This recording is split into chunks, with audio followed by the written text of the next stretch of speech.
Aujourd'hui, les startups sont glorifiées. Mais la vie des startups n'est pas toujours aussi glorieuse que ce qu'on voudrait vous laisser croire. Démarrer une entreprise est toujours plus compliqué que ce que vous croyez. Vous rencontrerez assurément de nombreux obstacles. Il est donc primordial d'être conscient de la raison pour laquelle vous vous lancez, car tout au long du parcours, vous aurez des décisions difficiles à prendre et plusieurs sacrifices à faire pour atteindre vos objectifs. Si vous n'avez pas d'objectif clair en tête, et si celui-ci ne correspond pas à vos valeurs, je suis désolé de vous le dire, mais vous perdez votre temps. Bienvenue dans le premier numéro de Mindset Boost, votre émission d'entrepreneuriat et de développement personnel. Nous accueillons aujourd'hui dans la rubrique Wonder Guest le propriétaire du salon de coiffure, Ghost Barber.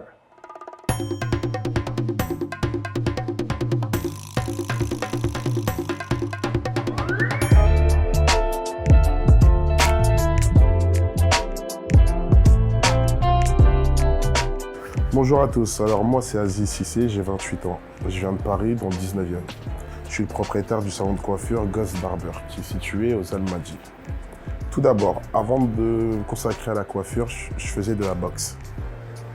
Durant toute ma jeunesse, c'est ce qui m'a permis de mettre de l'argent de côté. Puis j'ai eu un projet dans la coiffure. C'est ce qui m'a... Le fait de venir au Sénégal, pour passer des vacances, voir ma famille qui est installée ici, m'a donné l'envie d'ouvrir ce salon-là ici à Dakar. Pourquoi aux Almadies? Parce que c'est un endroit assez huppé, il y a beaucoup de monde et extrêmement de passages, dont les hommes, les femmes et même les enfants. Et je pense qu'ici au Sénégal, il manquait des vrais barbershops. Je dis pas qu'il n'y en a pas, mais ça manquait encore. Comme on dit en France, il y en a beaucoup. Il y a de la place pour tout le monde. Pour se différencier, à nous de faire, à nous de donner le meilleur de nous-mêmes. J'ai 5 coiffeurs. J'ai une esthéticienne, on va dire en tout, j'ai 8 employés, en comptant tout ce qui est gardiennage et tout ce qui est gardien et tout. J'ai exactement 8 employés. C'est une équipe de jeunes. La plupart de mes coiffeurs, ils ont entre 20 ans et jusqu'à 28 ans. On a à peu près le même âge. On se comprend et franchement, c'est ce qui fait que le salon, quand tu rentres, c'est vraiment familial. Tout type de coiffure, dégradé, coloration, twist, locks, tresse. On fait tout. Dessin, on fait tout. J'ai eu aucun financement. La partie où ça a été le plus dur, c'est lors de mes chantiers. Car le salon, je l'ai construit de A à Z, car je voulais qu'il soit comme ça. Vous savez, quand vous venez de la France, vous ne savez pas parler la langue, vous n'y connaissez pas vraiment dans tout ce qui est chantier, construction. C'est assez galère quand on se fait arnaquer de partout. Des fois, tu as envie de baisser les bras, mais bon, tu continues. Du coup, le seul problème, c'était là-dedans, vraiment. Des projets pour le futur, en ouvrir plein d'autres, que dans l'Afrique de l'Ouest. Je pense que dans l'Afrique, c'est ce qui manque. Un salon qui est grand, spacieux et beau, et où on peut donner le meilleur de nous-mêmes. Ma clientèle, c'est les gens qui sont un peu huppés, qui ont de l'argent. Car nos prix, franchement, c'est les prix d'Europe. Hommes, femmes, enfants, on coiffe tout, même nouveau-nés, on les coiffe.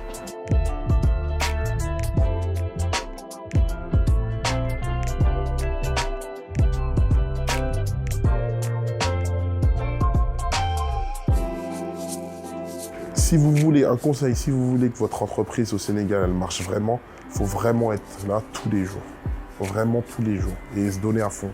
Du coup, la boxe, j'ai dû laisser, j'ai plus le temps, parce que je me consacre à fond dans mon activité. Et au jour d'aujourd'hui, ça fait qu'elle marche très bien, vraiment bien.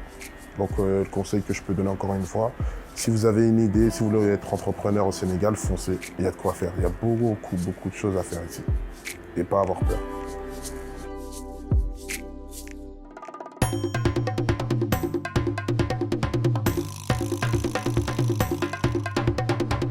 Gérer son business demande des efforts et des sacrifices certains. C'est la raison pour laquelle l'un des secrets incontournables pour un entrepreneuriat réussi est la détermination. Celle-ci est indispensable en ce sens que les nombreux obstacles qui se dressent sur le chemin de l'entrepreneur peuvent vite mener à l'abandon ou au découragement.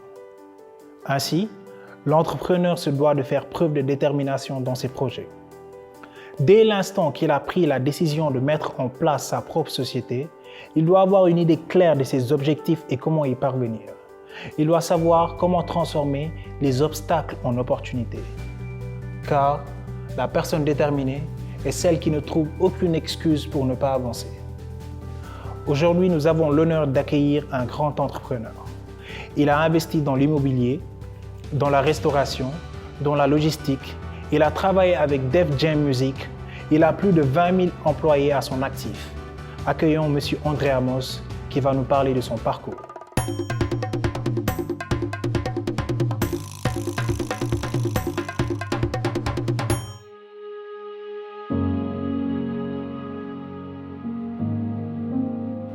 My name is Andre Amos. I'm one of the founders of New World International. I started my journey on entrepreneurship at a very early age. Initially, I started out, I was really heavily influenced by my grandparents, namely my grandmother. My mother was an entrepreneur, father was an entrepreneur. But I think early on, it was my grandmother's influence on her just having a knack to find opportunities. Mostly it was rooted around like buying and selling odds and ends. So a lot of times my grandmother would go to flea markets, go to yard sales, and she would identify like really unique items that she can go and remarket. And so my mother was always at work, so a lot of times I would be dropped off with my grandparents. So I was like the first grandchild. So I spent a lot of time with my grandmother. And so doing that, I was able to kind of have all the experiences of early entrepreneurship, you know, with her. So I would watch her buy and sell classic, like collectible dolls. She would identify like plates, just whatever little odds and ends, furniture. And I think one of my biggest moments was observing her identify how to get into business and buy products that she never even had money for. I remember one time she was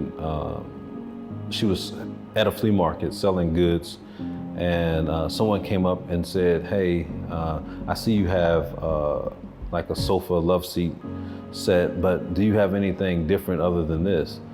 Earlier that day, she had went to a yard sale, and she, I don't know if she had pictures or something of it, but no, she didn't actually even have pictures. She just told the lady she had some other additional furniture, and that at the conclusion of the sale, she could take her and show her the furniture. She had already worked out a price that she was gonna buy the furniture from the yard sale. So when she arrived, she went and had a conversation with the lady that was holding the yard sale. So the lady wouldn't say anything, and she walked her over the buyer and showed her the furniture. You know, the buyer loved the furniture, agreed to purchase the furniture, and she actually purchased it for maybe, I don't know, 30% more than what the seller was willing to sell it for. So in that moment, she did kind of a whole broker transaction, and that was kind of like a eye-opening moment to realize, man, I could do I can do business without money. And so I kind of inculcated a lot of that concept into a lot of my, future dealings. So one, if there was a piece of advice I would like to recommend a young entrepreneur to do, one key thing I think that a lot of young entrepreneurs fail to do, and that is design the right model, right? They have to learn how to design the right business model. I think we should understand the value and significance of engineering the right suitable model for their goals in whatever business that they're trying to initiate. Taking the time to understand really what a model is, understanding the significance of all the different components that go into engineering a model, and how to engineer a model that is scalable. Most wealth is rooted in areas of having the ability to duplicate whatever you're doing. And so creating scalable models are vital. So I would really recommend an entrepreneur taking the time out prior to initiating business and getting going. Take the time, slow down, and really find out, get with someone, get a mentor, study other successful models, and find out how do I engineer the right model for the business I'm trying to establish. I think another big tip is, or another key area that a lot of entrepreneurs run into is most entrepreneurs don't have the right understanding that entrepreneurship is difficult. It's even more difficult when you have the wrong expectations. One key thing that you should expect is trials, difficulty. Difficulty is part of the success path of an entrepreneur, and it's overcoming these difficulties. It doesn't mean that you win in every scenario and every business venture that you engage in. It just means that you stay committed.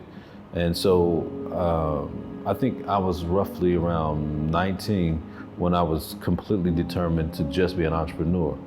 But at that point, I had to come to a 100% pure commitment within myself that whether I died or whatever happened, I was just gonna be an entrepreneur.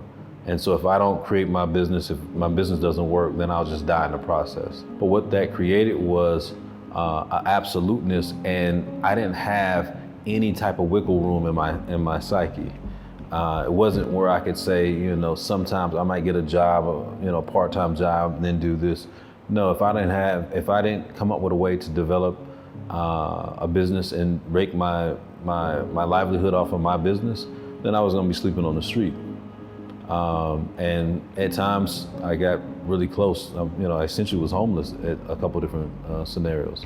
I didn't have to sleep on the street, but I slept pretty close. But you have to be determined. You have to recognize that these bumps are gonna come, all right?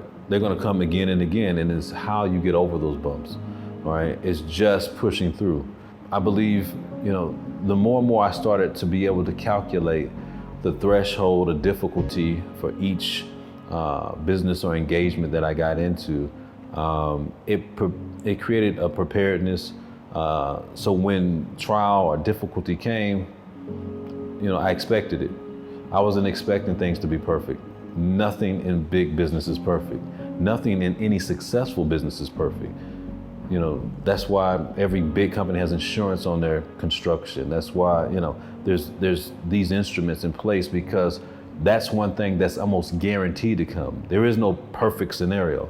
And the more and more you start understanding that and learning how to operate in that space, the people who know how to operate in the non-perfect space, they're successful, all right? The people that think things are always lined up, it doesn't matter how big of an organization, how many educated people you have in a system, it doesn't work like that.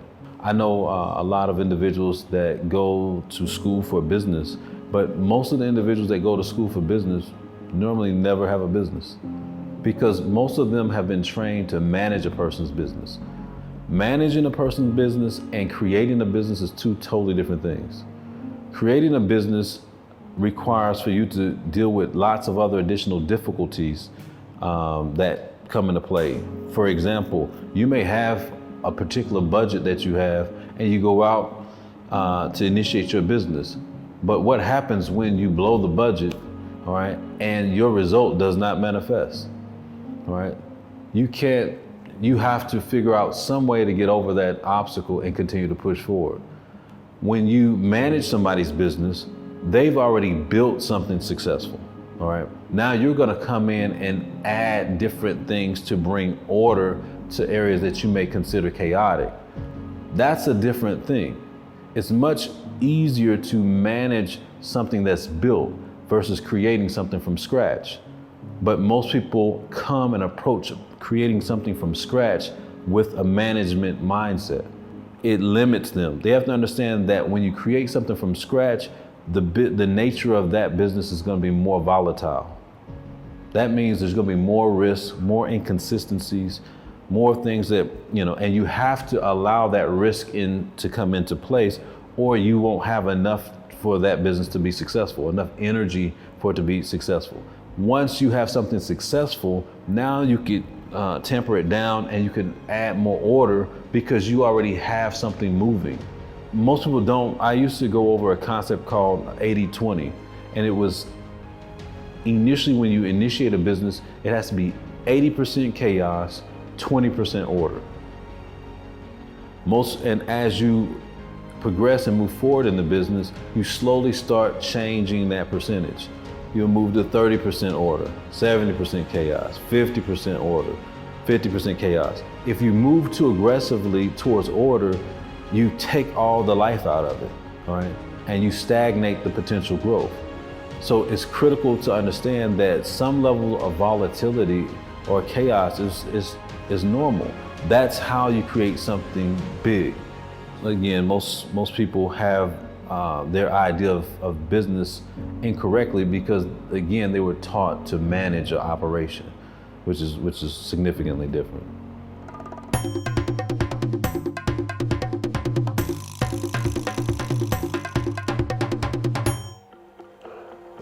Les plus grandes réalisations de l'humanité, depuis la construction des grandes pyramides, en passant par la découverte d'un remède contre la polio, jusqu'à la marche de l'homme sur la Lune, ont débuté par un projet. Les qualités du leader peuvent être innées, mais elles peuvent également être apprises. De plus, il existe différents types de leadership qui conviennent à différents types d'environnements d'entreprise. Accueillons aujourd'hui dans la rubrique Masterclass M. Djabira, le directeur de l'Agence de développement et d'encadrement des petites et moyennes entreprises, qui va venir nous parler du leadership. Comment être un gestionnaire de projet efficace.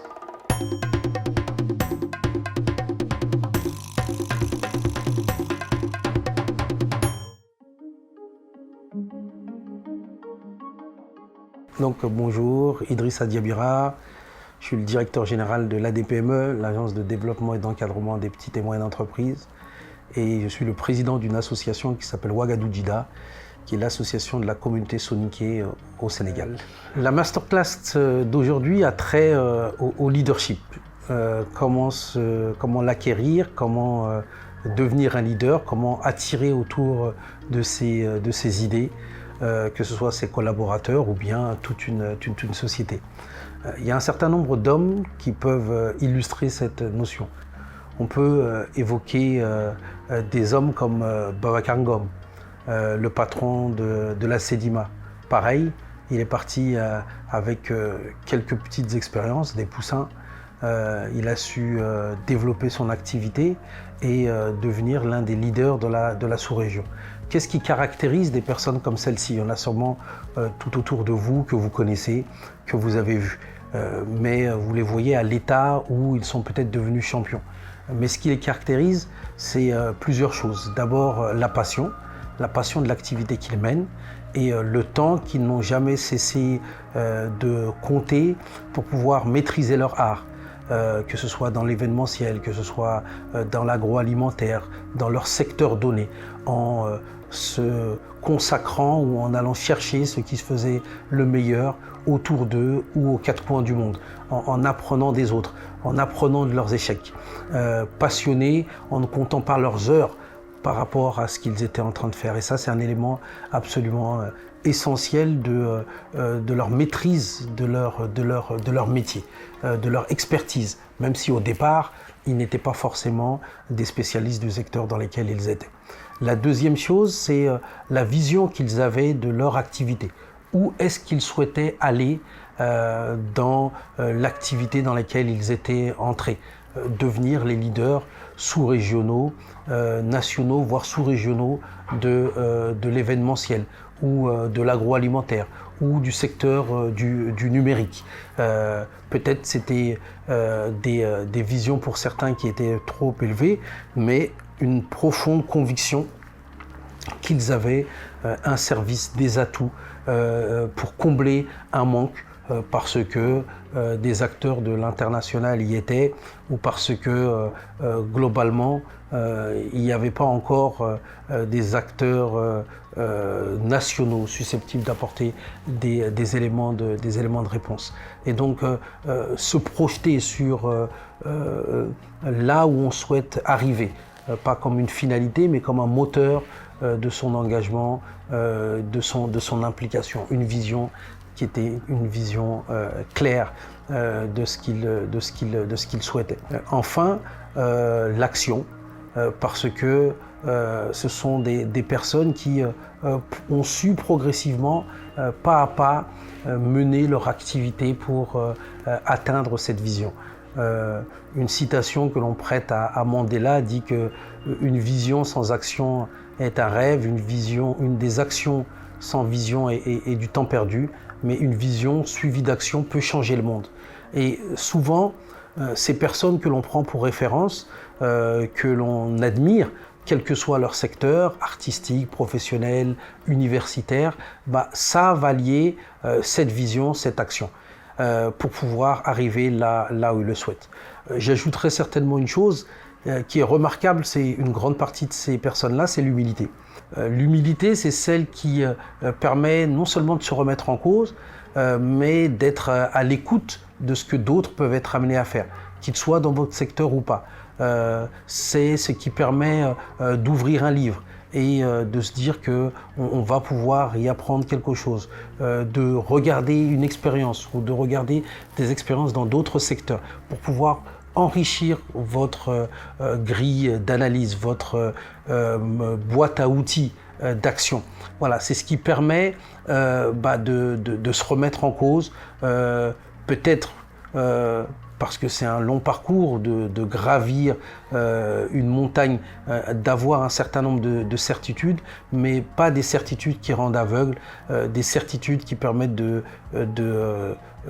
revisiter ce sur quoi on est. C'est Mandela qui disait aussi je ne perds jamais, soit je gagne, soit j'apprends. Et on sait là où il est arrivé avec une attitude comme la sienne, avec à un moment peut-être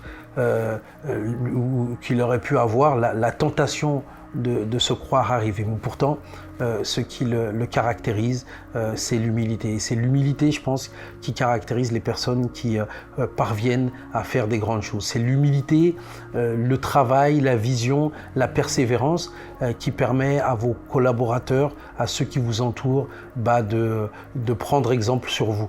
C'est l'humilité et l'exemplarité qui participent à faire qu'on veuille suivre une personne. Parce que globalement, elle incarne un certain nombre de valeurs ou elle incarne un tempérament que l'on a envie de copier. Et c'est l'humilité aussi qui permet de maintenir, à mon avis, les relations entre les personnes.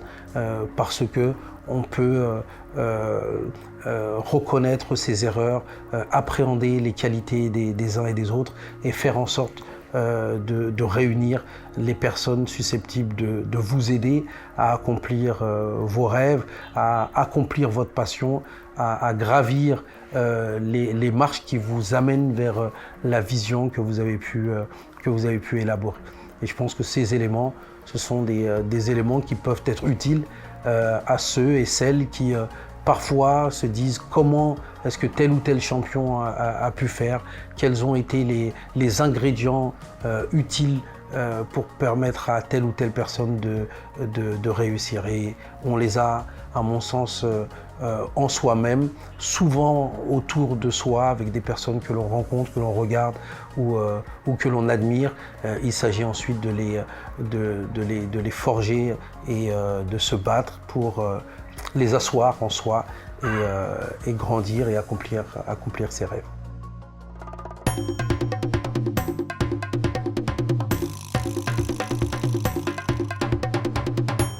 À la recherche de perfection et du dépassement de soi, le sportif de haut niveau n'a qu'un seul objectif, être le meilleur et une fois à cette place, y rester. Il est capable d'une abnégation absolue pour atteindre son but. À la recherche de stabilité, de rentabilité et d'indicateurs de performance, le chef d'entreprise y va également de son sacrifice personnel. Il n'a qu'un seul objectif, réussir. Si à première vue, le sport et l'entrepreneuriat n'ont absolument rien en commun, la réalité est qu'ils ont plusieurs points de convergence. On pourrait même dire que l'entrepreneur est un sportif de haut niveau dans le travail. Retrouvons notre coach de développement personnel et booster de conscience, Mr. Mo, qui va nous parler des valeurs communes entre le sport et l'entrepreneuriat dans la rubrique Motivator.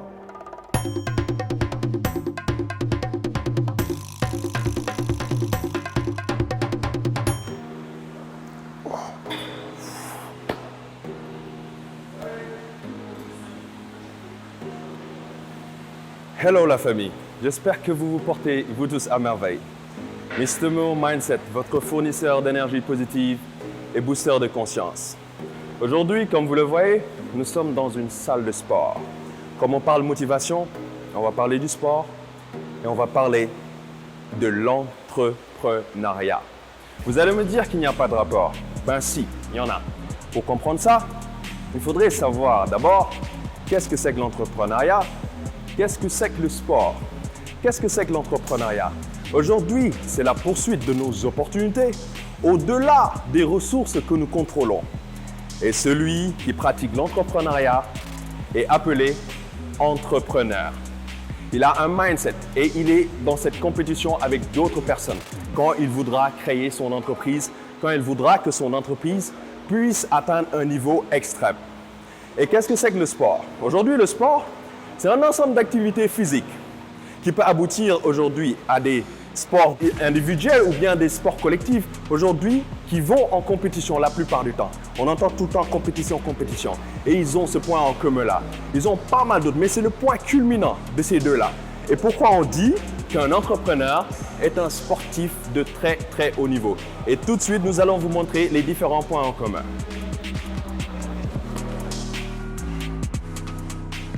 Parmi les points en commun, on va parler aujourd'hui de la passion. Aujourd'hui, qu'est-ce que c'est que la passion?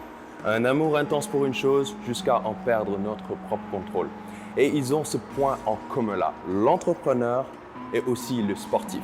Ce sont deux personnes passionnées qui ont cet amour, qui veulent tout le temps continuer, sans pour autant s'arrêter, parce qu'il y a cette base qui est là. On ne peut pas évoluer dans un domaine sans pour autant qu'il y ait de la passion, sans pour autant qu'on aime ce que l'on fait. Et ils ont vraiment cette chose en commun. À part la passion, il y a aujourd'hui le fait de se fixer des objectifs et de se sacrifier pour ça. Comme on le dit souvent, dreams without goals are just dreams. Les rêves sont des objectifs, ne sont juste que des rêves. Aujourd'hui, lorsqu'on veut atteindre un certain niveau dans cette vie, il faut se fixer des objectifs. Il faut se dire que je veux atteindre un tel niveau à tel endroit, à tel moment et se sacrifier pour ça. Aujourd'hui, se sacrifier, c'est quoi? Délaisser l'ensemble des choses qui nous éloignent de nos objectifs et se concentrer sur les choses essentielles. Maintenant, suivez-moi, on va entrer dans les derniers points de l'entrepreneuriat et du sport.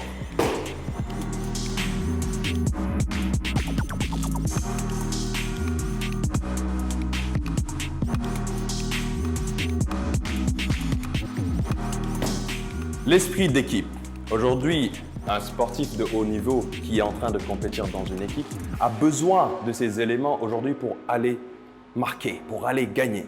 C'est la même chose chez l'entrepreneur aujourd'hui qui a son entreprise. Il a aussi son équipe, ces éléments aujourd'hui qui vont l'aider à atteindre le plus haut sommet. Donc il y a cet esprit d'équipe. Il y a ce qu'on appelle le fait de se relever dans les moments difficiles à travers les échecs. Aujourd'hui, on va rencontrer pour l'entrepreneur et pour toutes ces personnes, ces sportifs de haut niveau, ils vont rencontrer des échecs à n'importe quel moment.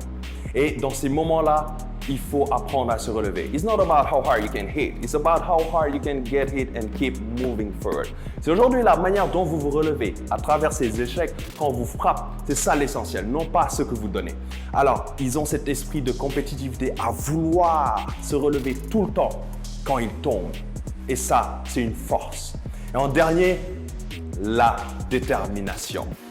Sans détermination, on ne peut jamais aboutir au bout de nos objectifs, jamais de la vie. Il faut être déterminé. Il faut être déterminé. Il faut être focus sur ce que l'on fait. Qu'il pleuve, qu'il vente, qu'il neige, on se bat pour ça. Et le sportif et l'entrepreneur ont cette chose en commun. Ils doivent se battre jusqu'au bout. Il va y avoir des faillites, il va y avoir pas mal de choses, il va y avoir des chutes. Mais il faut se battre pour ça. Et ça, c'est la détermination qui donne ça. Et maintenant, vous allez voir comment les vrais fighters, les vrais entrepreneurs, les vrais sportifs se battent.